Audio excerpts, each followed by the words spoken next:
அகிலம் நியூஸ் நேயர்களுக்கு வணக்கம். இன்றைய காலை நேர தலைப்புச் செய்திகள். உயர்நீதிமன்ற தீர்ப்பின் அடிப்படையில் தரம் 5 புலமை பரிசில் பரீட்சையின் கசிந்த 3 கேள்விகளுக்கு இலவச புள்ளிகளை வழங்க பரீட்சை திணைக்களம் தீர்மானித்துள்ளது. பரீட்சைகள் ஆணையாளர் நாயகம் இந்த தகவலை வெளியிட்டுள்ளார். அஸ்வஸ்மன் நலன்புரி திட்டத்தின் 2ஆம் கட்ட பதிவுக்கான ஏற்பாடுகள் பூர்த்தி செய்யப்பட்டுள்ளதாக நலன்புரி நிதிய சபை தெரிவித்துள்ளது. இதுவரை அஸ்வஸ்மன் நலன்புரி கொடுப்பனவு கிடைக்கப்பெறாத தகுதியான குடும்பங்களை இனங்கண்டு நலன்புரி வசதிகளை வழங்குவது இதன் நோக்கமாகும். அதன் பிரகாரம் தற்போதைக்கு நாடளாவிய ரீதியில் அஸ்வஸ்ம 2ஆம் கட்ட பதிவு தொடர்பான வழிகாட்டல் பயிற்சி நெறிகள் வழங்கப்பட்டுள்ளது. புத்தாண்டின் ஜனவரி மாதத்துக்குள்ளாக அதற்கான பதிவுகள் மேற்கொள்ளும் பணிகள் ஆரம்பிக்கப்படும் என்றும் நலன்புரி நிதிய சபையின் பணிப்பாளர் ஜெயந்த விஜயரத்ன குறிப்பிட்டுள்ளார். எரிபொருள் விலை திருத்தங்கள் தொடர்பான அரசாங்கத்தின் முடிவுகளால் பேருந்து கட்டணங்களை குறைப்பது மக்களுக்கு ஒரு தொலைதூர கனவாகிவிட்டதாக இலங்கை தனியார் பேருந்து உரிமையாளர்கள் சங்கத்தின் தலைவர் கெமுனு விஜயரத்ன தெரிவித்துள்ளார். ஊடகங்கள் மத்தியில் உரையாற்றிய அவர், புதிய அரசாங்கத்தின் நிர்வாகத்தை தொடர்ந்து எரிபொருள் விலை குறையும் என்று பொதுமக்கள் எதிர்பார்த்ததாக குறிப்பிட்டுள்ளார். அந்த புதிய ஆண்டின் தொடக்கத்தில் எரிபொருள் விலைகள் குறையும் என்று எதிர்பார்க்கப்பட்டது. எனினும் அந்த நம்பிக்கை இப்போது ஒரு கனவாக மாறிவிட்டதாக அவர் குறிப்பிட்டுள்ளார். எதிர்வரும் சிறுபோகத்தில் நெல் கொள்வனவுக்காக சலுகை வட்டியில் கடன் வழங்கும் திட்டம் ஒன்றை முன்னெடுக்க அமைச்சரவை அங்கீகாரம் வழங்கியுள்ளது. அதன் பிரகாரம் சிறு மற்றும் நடுத்தர நெல் ஆலை உரிமையாளர்களுக்கு அரச வங்கிகளூடாக சலுகை வட்டி வீதத்தில் அடகு கடன் வழங்கும் திட்டம் நடைமுறைப்படுத்தப்பட உள்ளது. நிதி திட்டமிடல் மற்றும் பொருளாதார அபிவிருத்தி அமைச்சர் என்ற அடிப்படையில் ஜனாதிபதி அனுரகுமார திசாநாயக்கவினால் சமர்ப்பித்துள்ள யோசனைக்கு அமைச்சரவை அங்கீகாரம் வழங்கியுள்ளது. கொழும்பு கோட்டை பிரதான நீதவானாக கடமையாற்றிய தனுஜா லக்மாலி கொழும்பு பிரதான மாஜிஸ்ட்ரேட் நீதவானாக நியமிக்கப்பட்டுள்ளார். நீதி சேவைகள் ஆணைக்குழு இந்த நியமனத்தை வழங்கியுள்ளது.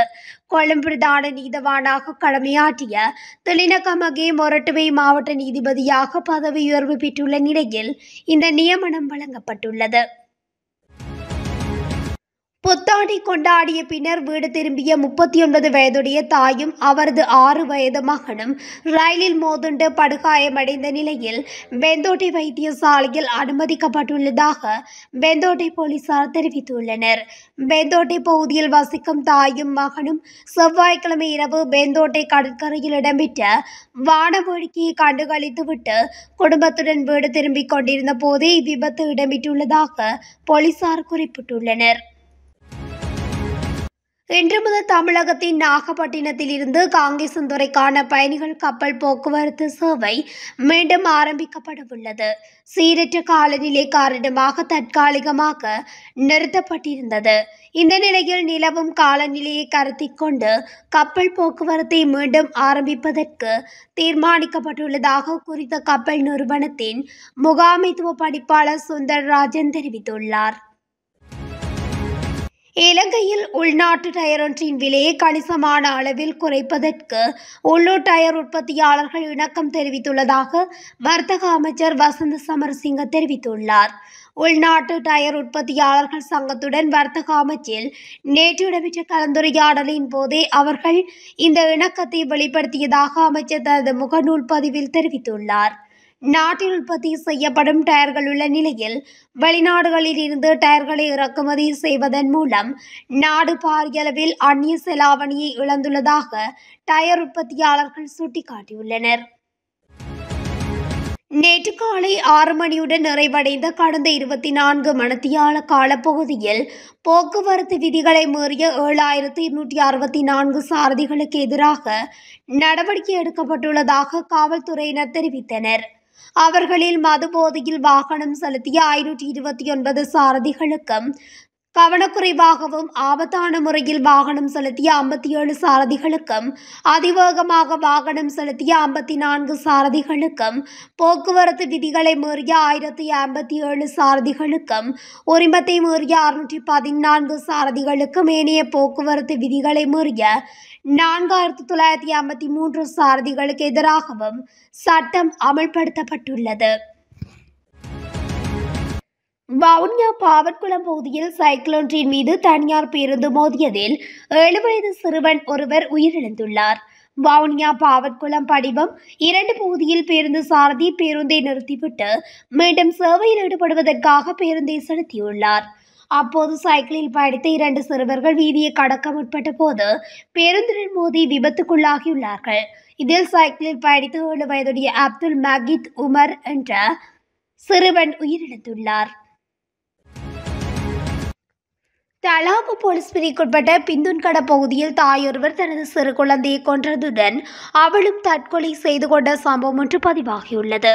சந்தேகத்திற்குரிய தாயார் குழந்தையின் உடலில் பெட்ரோலை ஊற்றி தீ மூட்டியதோடு தனது உடலிலும் பெட்ரோலை ஊற்றி தீ வைத்துக் கொண்டு தற்கொலை செய்து கொண்டதாக போலீசார் குறிப்பிட்டனர். சம்பவத்தில் 39 வயதுடைய தாயும் 2 வயது 9 மாத பெண் குழந்தையுமே இவ்வாறு உயிரிழந்துள்ளதாக போலீசார் தெரிவித்தனர். உயிரிழந்தவர் பிந்துன்கட பிரதேசத்தில் உள்ள மகளிர் சங்கத்தின் பொருளாளராக கடமையாற்றியதாக கூறப்படுகின்றது. இந்நிலையில் பணப்பிரச்சினை காரணமாக சிறுமியை கொலை செய்துவிட்டு அவரும் தற்கொலை செய்து கொண்டிருக்கலாம் என சந்தேகிப்பதாகவும் அவரது கணவர் போலீசில் செய்த முறைப்பாட்டில் மேலும் தெரிவிக்கப்பட்டுள்ளது. எதிர்வரும் நாட்களில் முக்கிய அரசியல் பிரமுகர்கள் 5 கைது செய்யப்படலாம் என்று அரசாங்கத்துக்கு மிக நெருக்கமான வட்டாரங்களில் இருந்து தெரிய வந்துள்ளது. கடந்த காலங்களில் மேற்கொள்ளப்பட்ட ஊழல் மற்றும் மோசடிகள் தொடர்பாகவே இவர்கள் கைது செய்யப்பட உள்ளனர். வெளிநாட்டு வேலை வாய்ப்புகளில் மேற்கொள்ளப்பட்ட மோசடிகள் தொடர்பில் முன்னாள் அமைச்சர் மனுச நாணயக்காரவும் கைது செய்யப்பட உள்ளார். அந்த பட்டியலில் உள்வாங்கப்பட்டிருந்தார். எனினும் குறைத்த தகவல் எப்படியோ அவருக்கு கசிந்துள்ள நிலையில் அவர் குடும்பத்துடன் நாட்டை விட்டு தப்பியோடிவிட்டார். சுற்றுலாத்துறை மற்றும் ஏனைய முக்கிய துறைகளில் ஊழல் மோசடிகளில் ஈடுபட்ட முக்கிய அரசியல்வாதிகள் பல சுதந்திர தினத்துக்கு முன்னதாக கைது செய்யப்படும் வாய்ப்புள்ளதாக தெரிவிக்கப்படுகின்றது. முக்கிய அரசியல் புள்ளியொருவரின் மனைவியும் இந்த பட்டியலில் உள்வாங்கப்பட்டுள்ளார். அவருக்கு எதிராக கடந்த நல்லாட்சி காலத்தில் விசாரணைகள் மேற்கொள்ளப்பட்ட போதும் தப்பித்துக் கொண்டிருந்தார். இந்நிலையில் அவருக்கு எதிரான விசாரணைகள் தற்போதைக்கு தீவிரம் பெற்றுள்ளன. இலங்கையின் கிளீன் ஸ்ரீலங்கா திட்டத்துடன் இணைந்து காவல்துறையால் இ-ரஃபிக் என்ற கையடக்க தொலைபேசி செயலி அறிமுகப்படுத்தப்பட்டுள்ளது.